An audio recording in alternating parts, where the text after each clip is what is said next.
If it's Thursday, massive cuts in global oil production threaten to send U.S. gas prices higher and could potentially derail Democrats' midterm momentum. The latest on the fallout and the administration's response in a moment.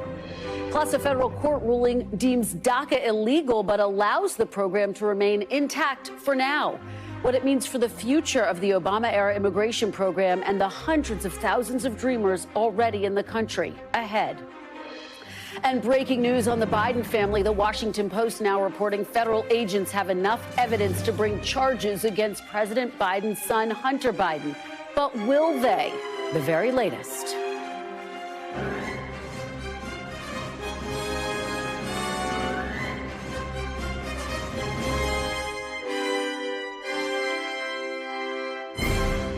Welcome to Meet the Press Now. I'm Kristen Welker. President Biden is on the road again, traveling to New York today to tout a $20 billion investment by IBM in semiconductor manufacturing. But all eyes are on OPEC+ after it announced a plan to reduce oil production by 2 million barrels per day, its largest cut since 2020. The move drew quick condemnation from the White House in a statement calling the decision short-sighted. President Biden reacting today. What's your reaction to the OPEC Plus decision? Disappointment, and we're looking at what alternatives we may have. There's a lot of alternatives. We haven't made up our mind yet. Now, the White House is facing renewed questions about the president's trip to Saudi Arabia and that fist bump with Crown Prince Mohammed bin Salman less than 3 months ago. President Biden saying today that the trip was not about oil. The move by OPEC further complicates the U.S. relationship with Saudi Arabia. Senator Dick Durbin tweeting this morning, quote, "It's time for our foreign policy to imagine a world without their alliance." And Senator Chris Murphy said this on CNBC Tuesday. I think it's time for a wholesale reevaluation of the U.S. alliance with Saudi Arabia. I think you've got to be very careful to do business with the Saudis these days. You're condoning and associating yourself with a brutal regime, and a regime, frankly, that doesn't seem to be willing to stand with its allies in Europe and the United States when we really need them. The timing just could not be worse for President Biden and Democrats. We're now just 1 month from the midterm elections, of course. I'm joined now by CNBC senior White House correspondent Kayla Tausche. So, Kayla, you have been and I have been tracking gas prices, inflation for quite a long time now. So what does OPEC's decision mean for consumers specifically when it comes to gas prices? And just to remind people of the prices that we're talking about, the average right now for a gallon of gas, the national average is $3.86. That's down from June's high of $5.01, but still elevated, right? It is still elevated, and certainly the administration has been touting how much the gas price has come down, and this eats away at some of that progress that they have been able to tout. To be sure, though, Kristen, the OPEC cuts that were announced this week, they're not going to take place until November. So the reality of what was announced, the barrels that will be taken off the market, the 2 million barrels per day, that won't start until next month. But already, indirectly, investors are going to be having an impact on the prices that consumers pay at the pump because they're anticipating that less oil will be available to be refined into gasoline. And so that is driving up the price of oil that investors are seeing. And that's ultimately what will impact what companies are paying when they're trying to refine it and then ultimately sell it to consumers. Well, and so, Kayla, the question for the White House is how are they going to respond? President Biden already directing the Department of Energy to release an additional 10 million barrels from the Strategic Petroleum Reserve. Talk about the significance of that. How much of an impact would that actually have?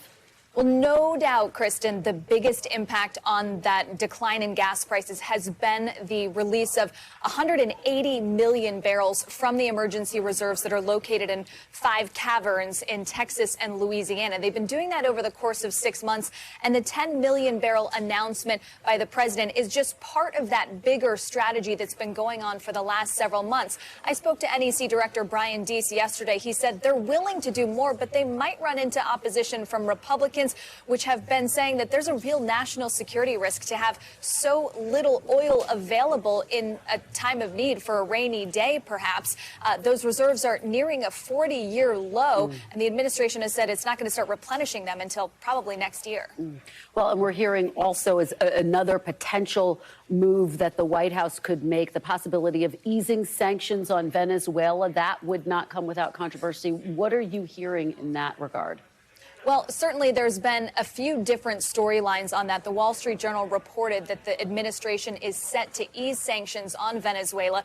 The White House, for its part, has said there will be no change in policy without constructive progress from the Maduro regime, which so far they haven't seen. But when I talk to senior administration officials and companies like Chevron who are operating in the region, it's very clear it's not a spigot that's going to be turned on overnight. Even if there were going to be a change in sanctions policy tomorrow, the infrastructure there is so old that it's going to need to be rehabbed before it can actually be used again. And senior officials tell me it will be years before Venezuelan oil is back on the market for consumers worldwide.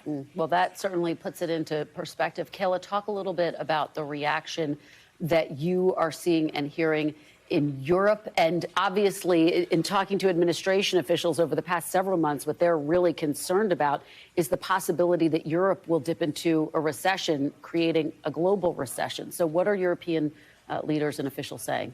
I think they're really worried, Kristen, about what this winter holds. What does the energy picture look like? How much does it cost consumers in Germany and in Austria and Hungary to heat their homes? Countries like France and the UK have tried to cap the price for energy for consumers, but it's also been met with investor backlash. And you saw a steep sell-off in global markets after the UK announced a fairly controversial economic experiment, as many are calling, where they're having tax cuts for wealthier consumers, and then they're also having their central bank put more money into the system. The market did not like that, but they're really trying anything that they can to stave off what many see as an inevitable recession over in Europe. The question is whether the U.S. will be able to avoid one or whether a recession overseas will tip everyone into one. Yeah, and that is the big discussion that they are having behind the scenes there at the West Wing.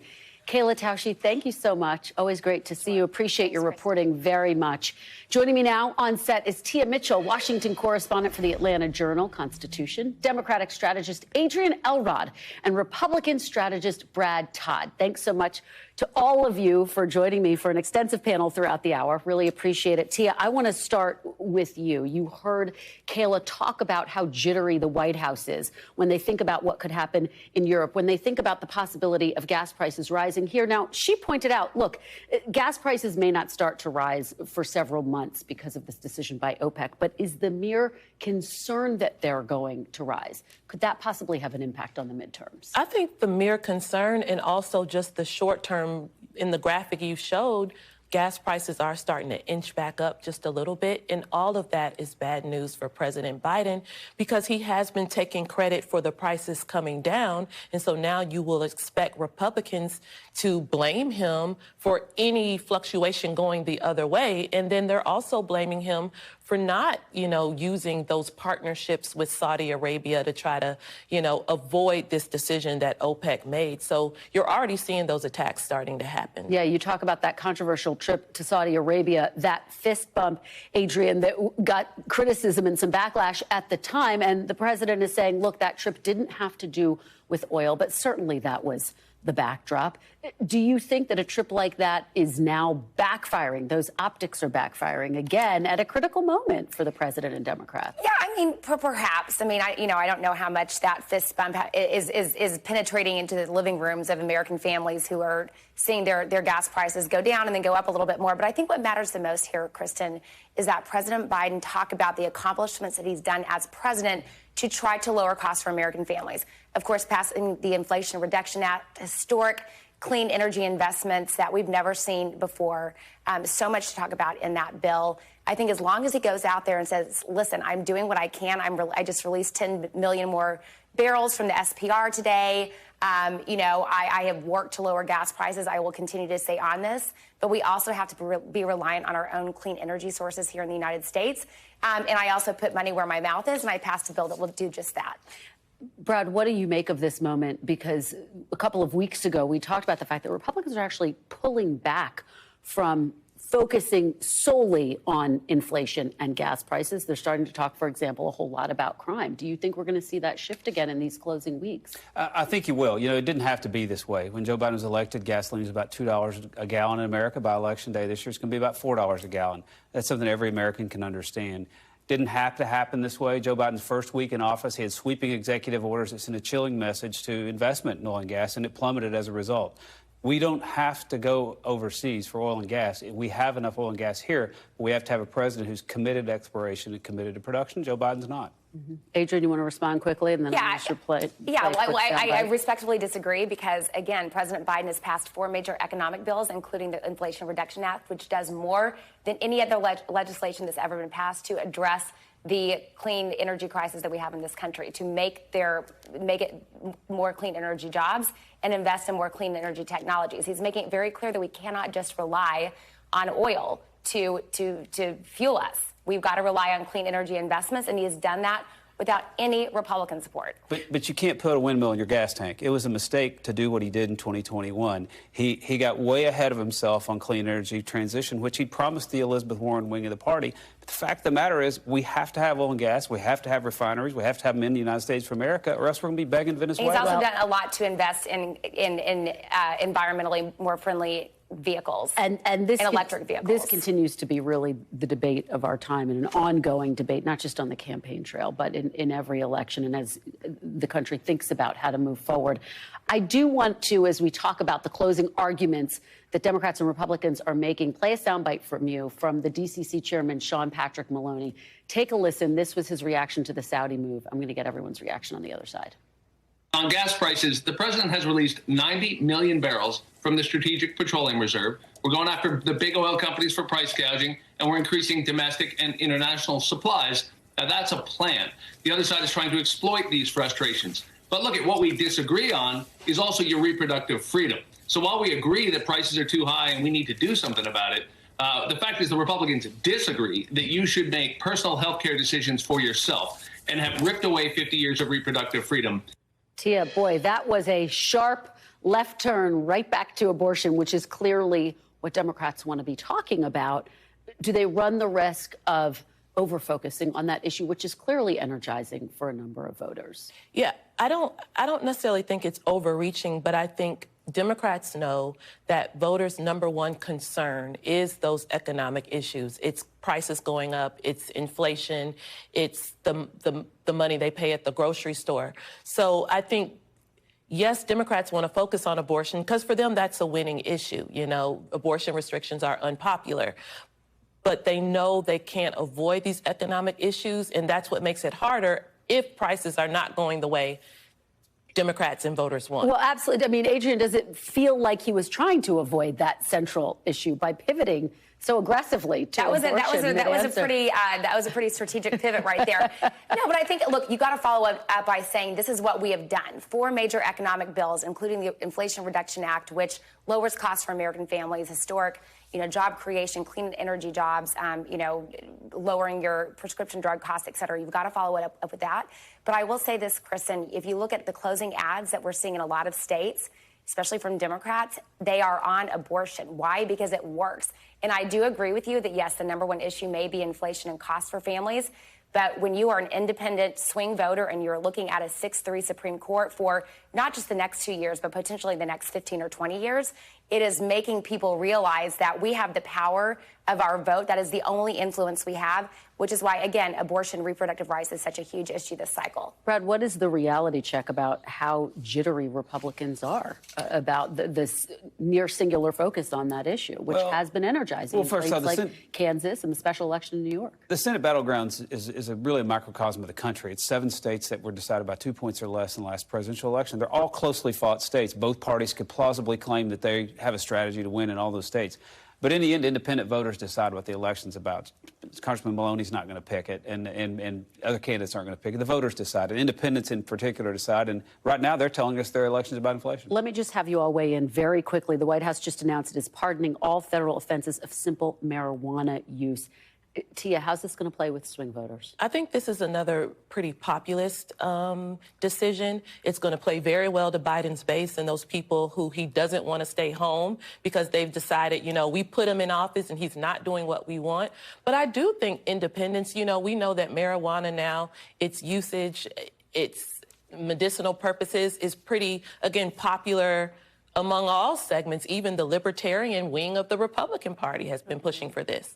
So I think it will be popular. All right, we'll have to wait and see. We're going to leave it there because we do have a lot more to discuss, and the panel's sticking around, which is so great, guys. Thank you, Tia, Adrienne, and Brad.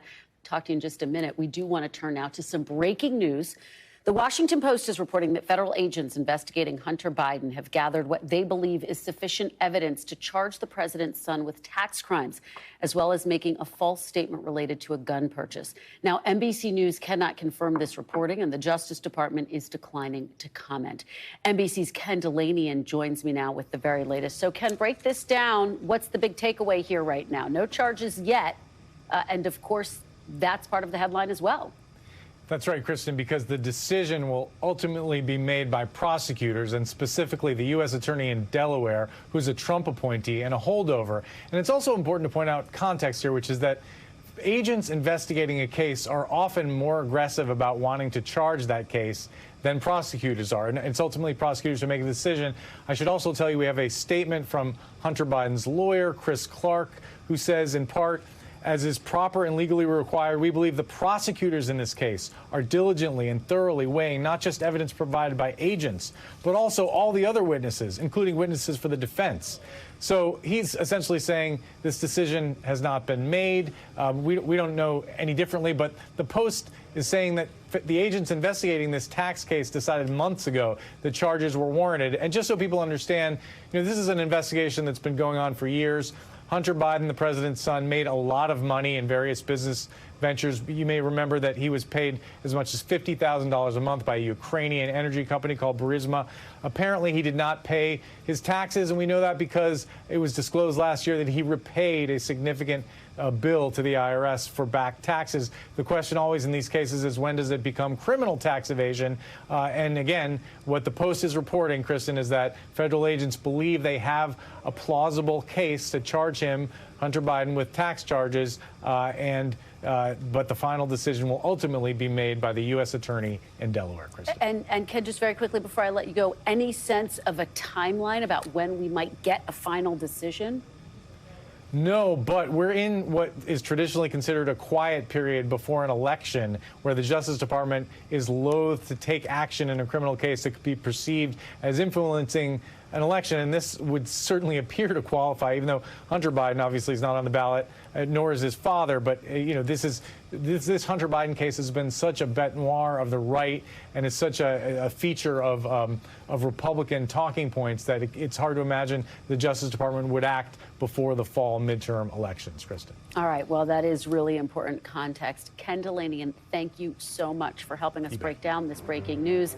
Coming up, hundreds of thousands of dreamers woke up to an even more uncertain future today after a federal court ruling on the DACA program. We'll have the very latest reporting. Plus, I'll speak with the chair of the Congressional Hispanic Caucus next. And later, an emotional homecoming. Residents of hard-hit Sanibel Island return home for the first time since Hurricane Ian decimated their community. The mayor of Sanibel will join me live to discuss the recovery efforts. You're watching Meet the Press now. Stay with us.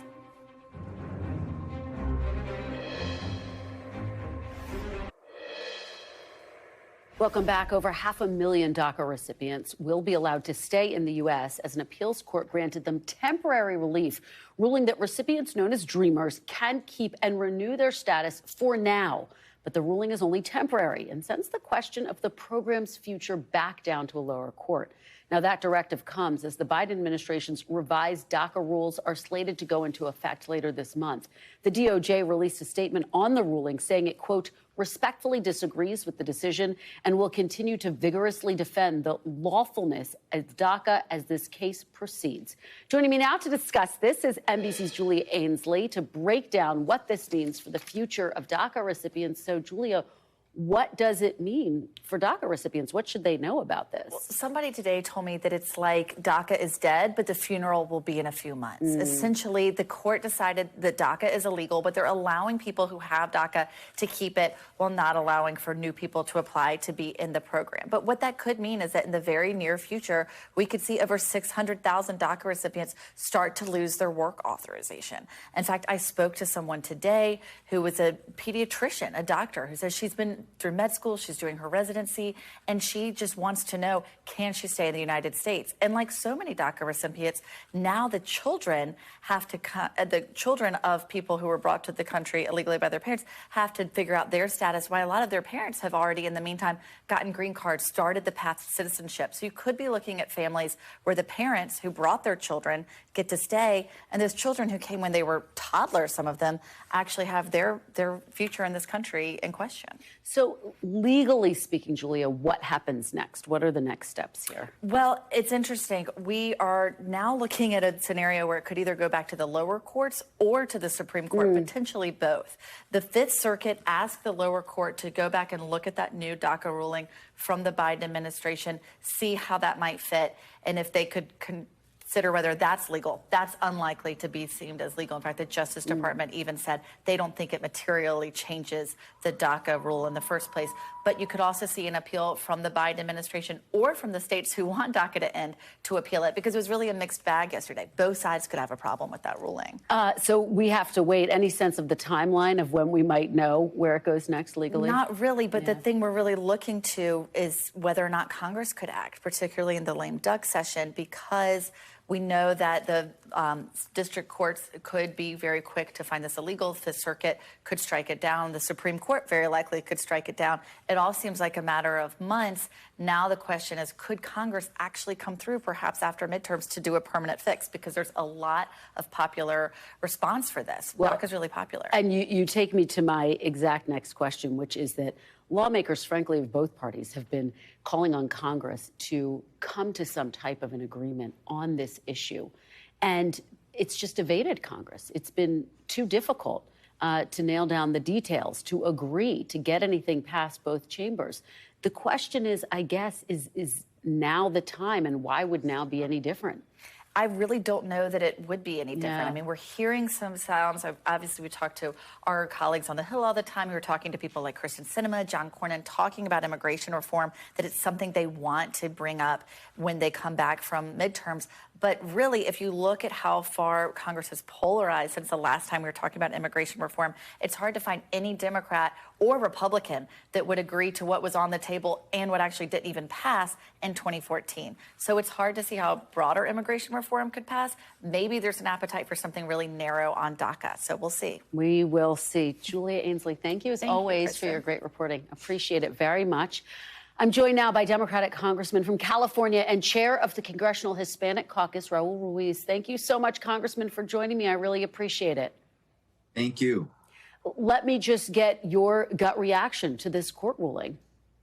My gut reaction is that, one, I'm outraged, and I'm also heartbroken and very frustrated. You know, the dreamers who have been in this country, have known no other country, have really carried this country through the pandemic as business owners, workers, essential workers, hospital workers, doctors, nurses, and once again, they are faced with uncertainty and anxiety, and their future is in limbo. And all they want to do is to have certainty, be able to work, pay their taxes, and contribute to our society. That's all they're asking for.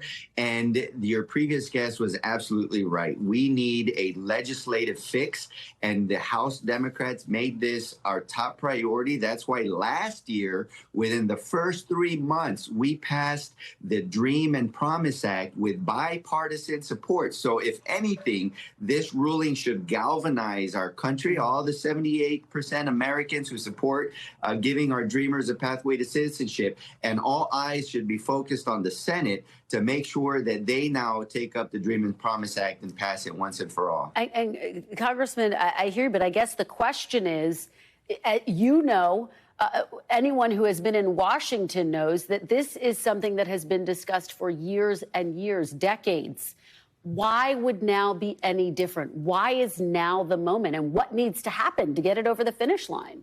You know, people really need to be outraged and to make this a focus in all congressional and Senate offices to really say that we need to put the partisanship aside, make sure that people come together and come up with a good fix. Look, we've been pushing for immigration reform for many years. We keep hitting roadblock after roadblock. In 2014, we had the opportunity. The Senate sent the House a bipartisan bill, but Speaker Boehner and the Republicans refused to bring it up in the House, even though they knew that it could have passed and we could have had immigration reform then. Now we're dependent on 10 Senate Republicans. I'm sure there are some Republicans who will vote for the Dream and Promise Act. So we need to make sure that we reach that finish line. Look, this is the time to come together and do the right thing for our dreamers. The Congressional Hispanic Caucus has 4 senators that are working tirelessly on this issue, and we need to come together for a final solution right now. And just to be very clear, you heard Julia really lean into the idea that if something gets done right now, it may be more realistic to just focus on the issue of the Dreamers. Is that how you see it?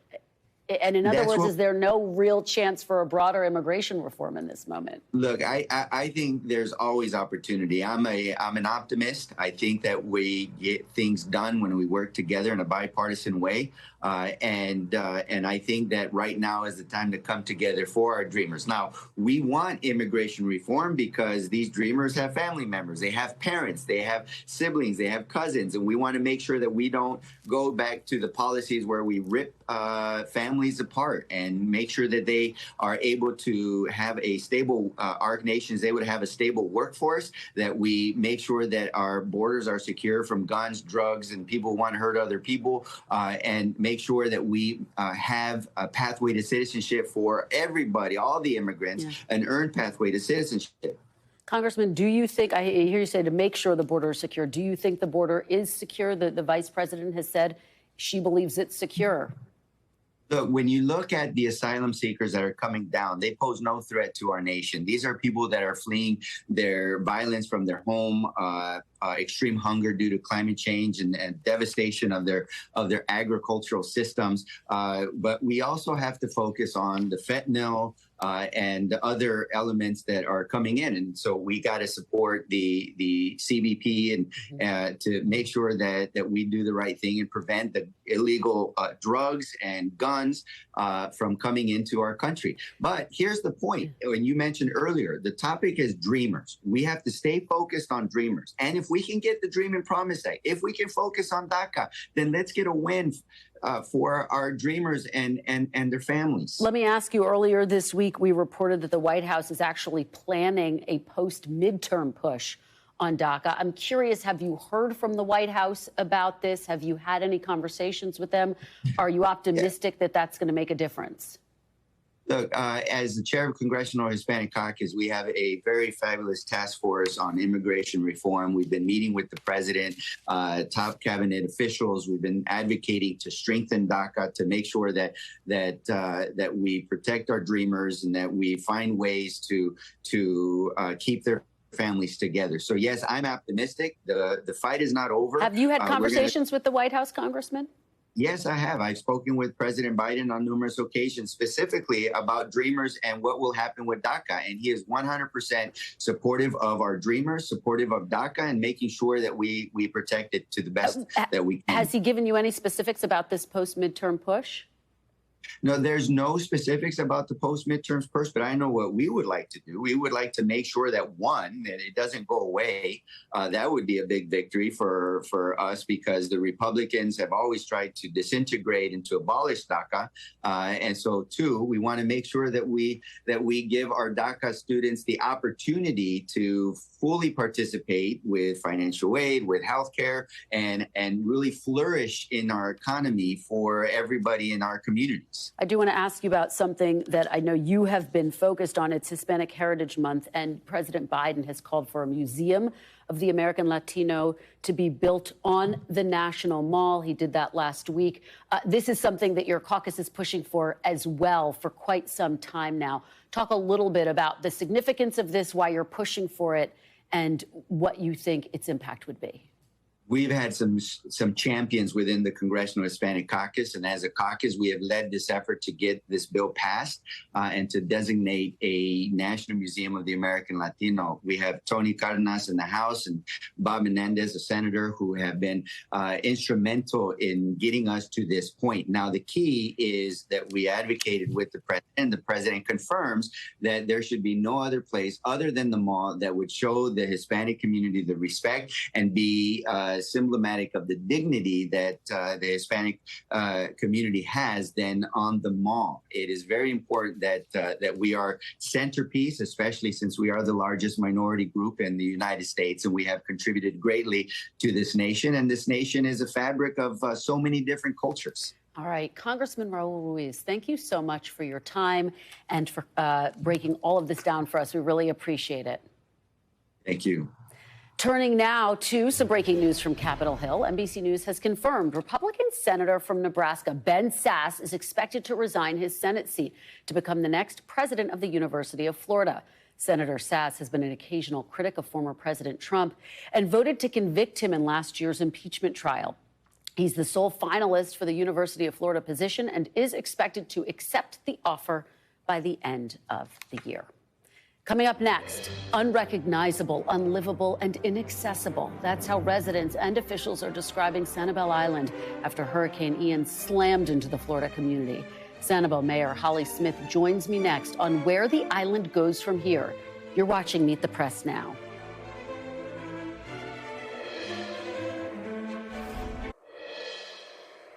Welcome back. The death toll from Hurricane Ian has now reached 131. 126 of those deaths were reported in Florida, making Ian among the deadliest hurricanes to hit the state in nearly a century. More than 335,000 insurance claims have been filed in the last week alone, according to Florida's Office of Insurance Regulation, totaling about $2.8 billion in insured losses. Those numbers will likely climb as Floridians who evacuated ahead of the hurricane continue to return to their homes or what's left of them. This was the scene yesterday in Sanibel Island, where residents returned to neighborhoods they described as unrecognizable. Meanwhile, local and state officials say the causeway in and out of the island, which was devastated by Ian, should reopen by the end of the month. That is certainly significant there. Joining me now is Sanibel Mayor Holly Smith. Mayor Smith, thank you so much for joining us. We really appreciate it, and I'm so sorry for everything that you and your community have been through. Thank you. How would you assess the damage to your own home and to the community where you live? Well, for my own home, I haven't been inside my home yet. Yesterday, my plans shifted. The governor came on the island, and later in the afternoon, we were with the president. So my husband, my son Zane, and his fiancée Savannah, they headed over, checked out our house. We had quite a bit of damage on the lower level, as many do.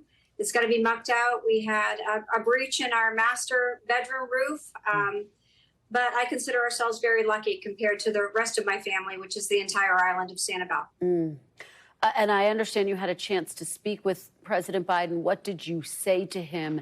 And are you satisfied that he, the Governor DeSantis, that the state and federal government are doing enough? Well, we're on day 8, and this is really an unprecedented event. I mean, to have those two come together, I think says a lot. It was my understanding in speaking to President Biden's, one of his aides, that this could be in the top 5, possibly the top 3 natural disaster events in United States history. That hasn't been, we don't have the confirmation on that, but it looks like right now that's what this is to our entire state. So with Governor DeSantis, it was an assessment trip. We went through the island. I had indicated to both the governor and also to the president, until you get on there and see the island, you really can't get a feel of what that impact was. And the governor came on and agreed to that. And they saw what needed to be done. The president talked to him about infrastructure needs, what we're going to need going forward. Right now, it's almost being handled like a war mission. So there are the certain steps that we have to take. But I want to be confident that both at the state level and the federal level, we're going to get what we need. We're certainly going to keep asking for what we need as we understand that better. But I think the response that's come out is phenomenal based on the time frame of just being in day 8 of this catastrophic event. Mayor Smith, we've seen images of the bridge. We've all seen those devastating images. And now, of course, as I said at the top, the hope is it can at least be partially repaired by the end of the month. Is that your expectation, and how confident are you that that will actually be able to happen? I want to be very confident. That's what the governor has indicated. He said by the end of October, we will have a temporary repair to that bridge. Yesterday, when I was traveling with him, we did go to Pine Island. You probably saw that the Matlacha Bridge was out. Mm-hmm. And so I was able to see what they did there. It is a very kind of a primitive type bridge, but if it gets us transportation to the island for everybody that needs to get on the island for restoration, meaning the first responders, utilities and things of that nature, that's the first response that we've got to answer to. I want to believe he's going to get it done, and I think they're already working on it today. And just to give the context, I mean, can you do any significant cleanup before the causeway is repaired? Oh, boots are on the ground now. The cleanup that's going on probably since day 2. Well, first of all, remember, we had to do our search, rescue, and recovery day 1 through, I believe it was 5 or 6. I'm sorry, the days are a little bit of a blur for me. That first wave was finished on Monday. But then we did have Crowder Gulf is one of our main contractors over there. They had their boots on the ground right away. The work that's done has been done by our Public Works Department, our Police Department, and the Sanibel Captiva Search and Rescue. Before those other responders were able to get on to our island, Herculean. I can't say enough about the work that's been done. And certainly that all falls to our leader, our city manager, Dana Souza. Yeah. Very impressed. So it does open the door for the rest of those to come on. And we have seen... Please continue. Well, one of the things that the governor talked about yesterday when he did see what we had on the ground, he realized the extent of the debris and the call for we needed much more debris removal people out there, contracts out there. So I believe that that's in motion right now because we've got to get that done safely so we can get the residents back on, the contractors back on. The residents are allowed on right now from 7 a.m. to 7 p.m. That was the first time that they were allowed on. And we're calling it a look and leave. It's not a look and stay. They can go on every day, but they must, they come at 7, they need to leave at 7 p.m., but that allows them to try to mitigate some of the damage to try to save their homes. Mayor, what is your biggest concern? Are you concerned that things will have fundamentally changed about Sanibel Island? Will it be harder, for example, to get insurance for homes? What is your perspective when you think about the future? Honestly, that's something I can't answer. What I can say is it fundamentally going to change? I think we're rebuilding a new city, but our mission is true. We are a conservation island that is loved around the world. 70% of our island is conservation land. That conservation land probably helped keep some of the areas protected because of how much we value that. So certainly that's why I love and live on that island and why so many people do. And that is what we need to hold true to. We're going to have to look at some of the building codes. We're really going to have to strengthen those if there's any way that we can. But this gives us an opportunity. I mean, this perfect storm of destruction was everything that we never wanted to see. And we're going to learn a lot of lessons from it. But we're going to rebuild. We are determined and have that resolve to do so.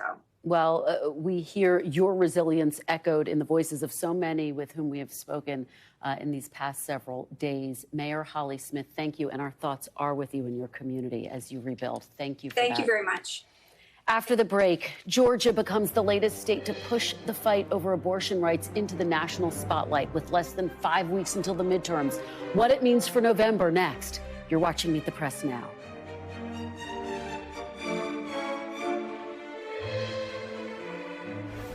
Welcome back. Another day, another development in the allegation that Georgia Republican Senate candidate Herschel Walker paid for his girlfriend to have an abortion in 2009. The Daily Beast reports the woman who is making the allegation that Walker paid for her abortion, is also the mother of one of his children. Now, this comes after Walker adamantly denied the story and insisted he had no idea who the accuser could be. NBC News has not yet verified the allegations or independently reviewed the documents obtained by the Daily Beast. Walker, who opposes abortion after 15 weeks without exceptions, again denied the allegations on the trail today in Georgia. Take a look. The abortion thing is false. It's a lie. And that's what I said. I said, anything happened with my ex-wife or what Christian was talking about, I don't know. But as I said, if anything happened, there's nothing to be ashamed of, because my ex-wife and I have been the best of friends with her husband and my wife. What's your reaction to people so close to you saying don't trust you? Well, just like what I just said, the Democrats are desperate for this seat. This seat is important. They're very desperate for this seat. I love my family. I always love my family. I'm going to win this race. With that, I want to bring back our great panel, Tia, Adrienne, and Brad. Tia, let me allow you to just kick it off. What's your reaction to how Herschel Walker is handling this? This is a very Trumpian playbook. And frankly, things have changed post-Trump. When you see a political scandal, it's not necessarily game over anymore. Yeah, I think this is very Trumpian in how he's handling it. And I think the reaction is going to be very Trumpian, which means those who were already poised to support Herschel Walker, I don't think they're going to be deterred from that. And then those who were already wary of him, who are already critical of him and his numerous scandals, this is just going to further reinforce what they already believe about him. The question is, are there people in the middle who may be swayed to either vote for Warnock or stay home? Possibly, but for the most part, I don't think any minds are being changed. What we're seeing is top Republicans really stand by him, including Senator Ted Cruz. And our Vaughn Hilliard was able to catch up with Ted Cruz overnight. I want to play a little bit of that sound and then get everyone's reaction on the other side. Would you urge Republicans to move their resources away from Herschel Walker in the Georgia Senate race? Herschel Walker is going to win that race. Georgia is a red state. It's going to be represented by a Republican. Ask yourself, have the policies of Joe Biden and the Democrats in the Senate been good or bad for the people of Georgia? And I think if you look at inflation, you look at crime, you look at illegal immigration, the people of Georgia are really unhappy with the path we're on. That's why they're going to elect a Republican. And it's not going to stop them. Hell yes, I want every Republican running for Senate in this country to win. And why do I want them to win? Because the Democrats are voting for policies that hurt 30 million Texans, that hurt this country. So, Brad, I mean, Republicans don't really have a choice at this point. They need Georgia, almost certainly, to win back the Senate. And he's their candidate. So you're seeing them stand by him. I think the first thing this tells you is how bad things are going for Democrats in Pennsylvania and Wisconsin. Ron Johnson's now over 50. Looks like he's cruising to victory. Pennsylvania has gotten much tighter, faster. John Fetterman's campaign's sinking. So that means Democrats, if they want to hold the Senate, Georgia's pretty key. You can't win. They can't win without it. And so I think that's why you've seen this intensity come back. And so far, this is a story that's running the Daily Beast, right? A suspect internet publication with a partisan history. It's all unnamed sources. Other credible media outlets have not been able to validate it. There might be a reason for that. And I think we have to keep that in context. Herschel Walker has said that same point. This is someone who's anonymous, Adrienne, and it's time to turn the page. And he has pivoted exactly as you just heard Ted Cruz talk about to the issues that Republicans want to talk about, things like crime and inflation.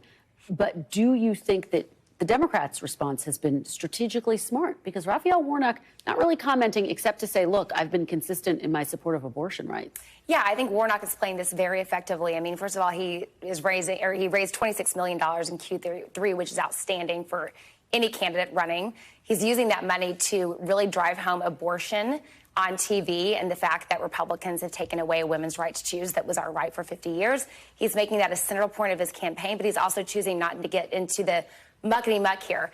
But I want to respond to something that you said earlier, which is this is somehow has to do with the Wisconsin and Pennsylvania races. What Herschel Walker did is something that's very damaging and also something that will hurt him with independent and moderate voters. So I don't know what that really has to do with the Wisconsin and Pennsylvania races. Both of those races, of course, are close.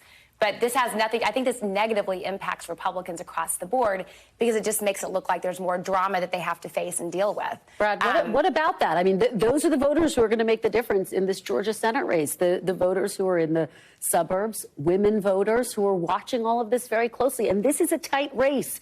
So even some changes around the edges could have a difference. It's a very tight race. And let's look at what's happened in this race. Raphael Warnock's the best fundraiser on the Senate map. He's raised $25 million every quarter. He's been on the air since March. He's run a commercial on everything possible. They're quirky, they're fun, they're interesting, and it hasn't helped him. His ballot's still stuck. He's stuck in the 46, 47% range. As an incumbent with unlimited money, that usually is a good sign for the challenger, and I think that's why you're seeing this intensity ramp up in the last month, as they know everything they've tried hasn't worked. I want to have you guys weigh in on the developments related to President Biden's son, Hunter Biden. That report in the Washington Post, we have not yet confirmed this, but that prosecutors believe they have enough to charge him. Now, it hasn't happened yet, Tia, but here's yet another headline, another October surprise, if you'd like, looming over these midterms. How big of a problem is this for the White House and thereby Democrats in these very tight races?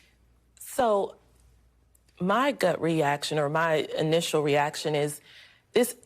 Democrats have been saying if Hunter Biden did something wrong, charge him. We don't want to protect someone who's done wrong. So I think in some ways it's like, yeah, if he has done something wrong and the Department of Justice decides to charge him, I don't think you're going to see Democrats trying to defend him or stand in the way of it, because if nothing else, they're trying to, portray that the White House is willing to let it happen. And I also think it takes away a little bit of the thunder, because Republicans have been saying if we get in control in the House, we are going to investigate, particularly about Hunter Biden. Well, what happens if Hunter Biden is being held accountable?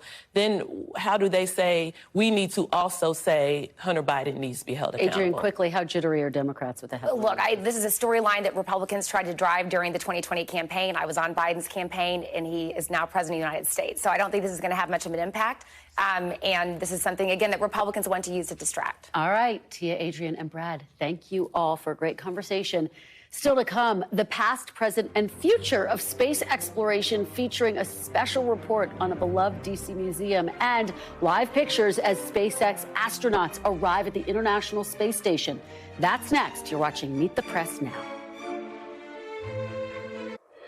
Welcome back. In just moments from now, members of SpaceX Crew 5 are set to arrive at the International Space Station.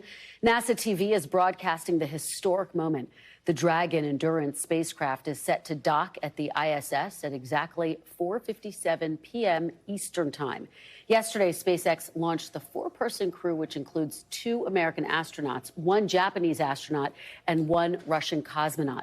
Meanwhile, here in Washington, one of the Smithsonian's most popular museums, the National Air and Space Museum, is set to reopen next week. It's been closed since March, while many of its exhibits go on a much-needed renovation. NBC's Peter Alexander has a preview of what you'll get to see when your next visit to the museum.